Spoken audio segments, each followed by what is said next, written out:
This is the Friday, July 19, 2019 version of the Market Plus segment. Joining us once again is Shawn Hackett. Shawn, welcome back. Thanks. Great to be here again. Okay, Shawn, let's talk a little bit about the dairy industry because I know that's also one that you cover pretty closely. What's going on there? Anything new to report? Well, I mean, the whole thing has been this very, very slow production growth in the U.S. has really been driving prices higher. After 2 years of just dreadful returns, finally the dairymen culled their herds, got the herd down, fed less to the animals, and now production was negative for 2 out of the last 3 months, which is very unusual. So this has been driving the market higher and creating concern that there could be some tightness in the market later in the season. And so we're bumping up against this 5-year high around $18 or per hundredweight. We think that's probably going to be it for a while. We do think the herd is going to improve, and we do think there's going to be some demand destruction at this higher level. So we think this probably is a good place for some marketing to go on, at least into the end of the year. Okay, and we've got some new government assistance programs out this year with the dairy margin coverage, so hopefully that helps with some of the areas if you don't meet your break-even costs for dairy. It helps a lot, and it's an additional safety net that's really appreciated at a time that they need all the help they can get. But right now, fortunately, a lot of the prices for most of the dairymen are good enough that they can start putting a little money back into the business than taking it out of the business, which they've been doing way too much of. Yes. So we're hope it stays, but at the same time, we're in the business of trying to advise, and we do think this is a place to start selling some of your milk here. Okay. Shawn, you mentioned in the main program a little bit there about the relationship with African swine fever in the beef and the pork markets. You mentioned uncertainty, and I want to ask you a little bit to unpack that idea for us a little bit more. Well, the hog market rallied big time earlier in the year. We saw all these export commitments taking off. Same thing for beef, and everyone got excited. It's here, it's happening. And the deliveries, didn't happen. We weren't actually sending the product out. And so the supply kept backing up, and everyone goes, wait a minute, there's no problem. And the market started to cave in, and then the trade war escalated again. And so we've been in this period of uncertainty of, when is we going to start shipping this product? I mean, apparently they need it. But we continue to see these commitments in beef and pork going higher and higher and higher, and we would feel that that would not continue to be the case unless we were going to start to see some massive shipments as we move into the back half of the year, or else they wouldn't continue. I mean, we're not just talking about small increases. We're talking about like pork commitments up 100%, beef commitments up 40%, not only overall, but mainly to Asia, which is, of course, where this would really be going because of Vietnam and China and everything else. So to us, it's just, that's telling us it's actually going to happen, but the delay in the physical, it's just been the thorn in the side of the market, and they're waiting this time to actually see the physical go out instead of taking it on faith that it will. And so right now, that's where we're at. The market's waiting for that sign, that signal that it's time for the physical to move, and we can go in and really run this market back up and keep it up this time. Do you think there'll be any signs that the physical is getting ready to move, or it will just happen? Well, sometimes it just happens. Other times you can see a very strong improvement in a cash basis. At times when the product is starting to really move and product is tightening up domestically. And so, we're looking at cash basis to see if we see that. If we do, it would definitely be a sign that that's starting to happen. And so we hope we get that signal, because it'd be nice to get a heads up on it before it actually hits the media. So. And it seems like livestock are very driven right now, price-wise, by what's going on, especially in the corn market. I've got a good question here I want to kick it off with from Tommy Bonnickson over in Letts, Iowa. I've got to give a special shout out to him. He's one of my hometown folks. But his question is, what if there is more than 92 million acres planted and a yield of 163 average? What happens to the corn price? Yes. Probably goes back under $4, I would think. I mean, we don't have a problem. Do you see that happening? No. I don't think that we are going to harvest. I mean, what he's asking is, are we going to harvest 92 million acres? No. We don't really know yet. Obviously, the USDA report put a lot of confusion in, but I do believe, this is what I'm comfortable in saying.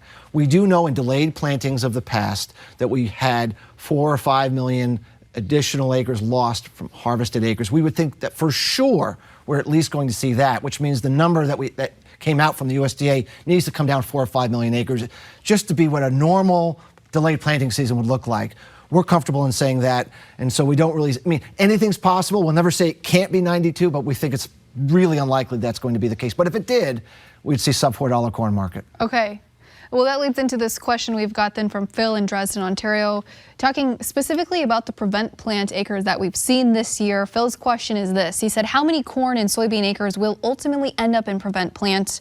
I assume this is already dialed into the market for what is planted.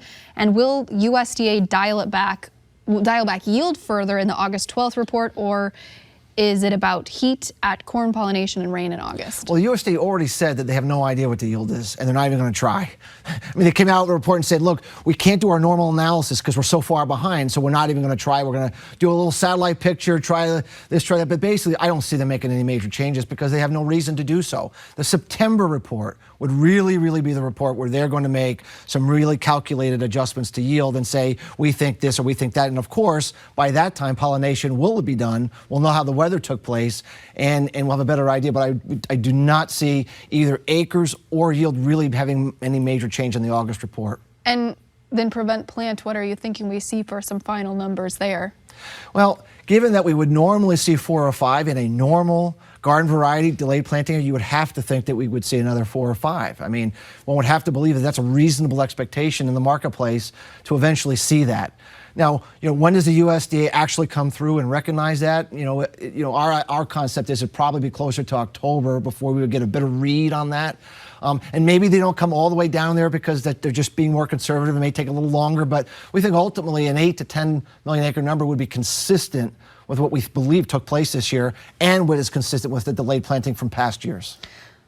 Okay, so we've got September, maybe October, till we really see some of these final numbers. Does that mean we're probably not going to see some sort of a rally until that time? Will we continue trading in this range? I mean, taking trade off the table, taking some crash in the dollar off the table, the only thing that we can see that would move the grain markets and the corn market up before we get that clarity would be hot, dry weather in August, like we saw last week. If that had continued for longer than the market was expecting, we'd probably continue to drive the market higher. So we would have to be going back to hot and dry in August. Absent that, we're going to have to wait for clarity, and that means, like 1993, like we said on the major program, first half September is a really interesting time to be looking for a bullish turning point based upon the facts of the case coming out. Okay, Shawn, I think this is a good question because you're located down in Florida and you've got customers really all over.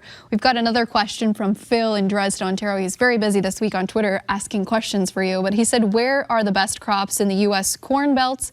Where are the worst? And was the early hype on how bad things were in the Eastern Corn Belt overdone, or is it justified? We don't know if it was overdone because we still have so much weather to go to know how it's going to turn out. I don't believe that the worry is overdone. When we look at satellite vegetative health maps that we do all the time and we try to look at where are things looking really bad compared to last year, the state of Illinois, Indiana, the Eastern Corn Belt is way down from what it was last year. So the satellite picture, and it's not perfect, but it's telling you that the conditions in the Eastern Corn Belt are really bad compared to last year, and that's real. What the yield ultimately turns out, we're still going to try to figure that out, but I don't believe it was overblown. I just think the market just needs more time to actually figure out and quantify what that actually means. Okay, Shawn, you've hit on a lot of different topics here. You've talked about a strong dollar.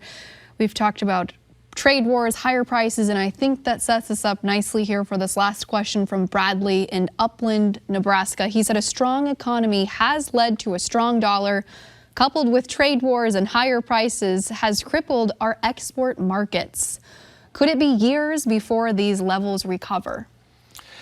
Anything's possible, but when we look at the long-term dollar cycles, ever since we came off the gold standard in the early 1970s, we have followed a very consistent 8-year pattern from high to low, low to high, and that cycle topped out in 2017, suggesting that we're in an 8-year bearish cycle for the U.S. dollar. Doesn't mean it has to happen immediately, doesn't mean that you can't have periods of up, but we are in a period where the dollar cycles are pointing towards a weaker environment. We're already hearing about the Federal Reserve wanting to lower rates, potentially printing more money. All these things would be indicative of, and the U.S.